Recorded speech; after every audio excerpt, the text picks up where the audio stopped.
How to make broccoli cheddar soup. In a large pan, add a 1/4 cup or 4 tablespoons of butter.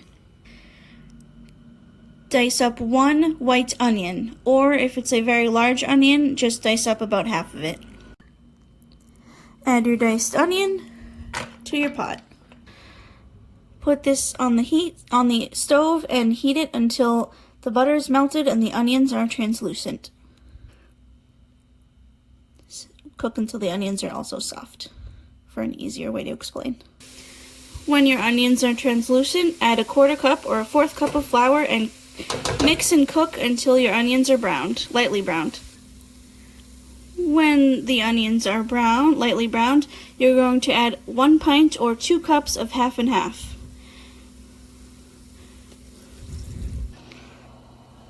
Mix and bring this mixture to a simmer. A simmer basically means there are little tiny bubbles, but is not a full big bubble boil. When your mixture comes to a simmer, you want to add 2 cups of vegetable stock or broth. Simmer for 5 to 10 minutes. Don't forget to put your lid on. Now while our mixture is simmering, let's talk broccoli.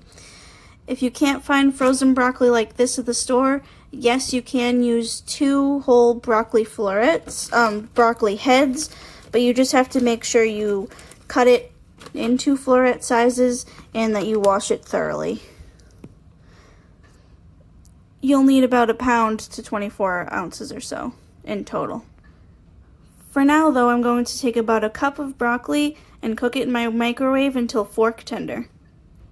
You can keep the rest of your broccoli aside for now until we're ready to use it.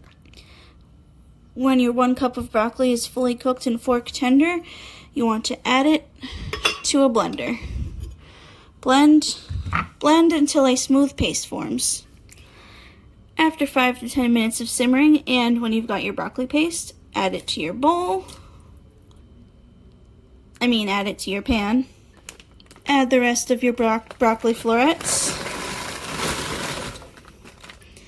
Add a 1/2 cup of shredded carrots. Add about 1 teaspoon of each salt and pepper. And add about 1/4 teaspoon or 1/4 teaspoon of nutmeg. Give everything a good stir. Bring this mixture back up to a boil. When your mixture starts to boil, turn your stove on to low again and let this simmer for 10 to 15 minutes. Again, don't forget to put your cover on. After 10 to 15 minutes of simmering your soup, take it off the heat and then add 2 cups of shredded cheddar cheese. It could be white or orange. It doesn't really matter, whatever your preference is, but the orange probably will give it a stronger and better taste. Mix in your 2 cups of shredded cheese until your cheese melts and fully incorporates with all the other ingredients. Serve with your homemade hearty ricotta bread and enjoy. Also, if you haven't yet checked out this recipe on how to make a hearty ricotta bread, it's delicious. I highly recommend. You can find the video on my page. Enjoy!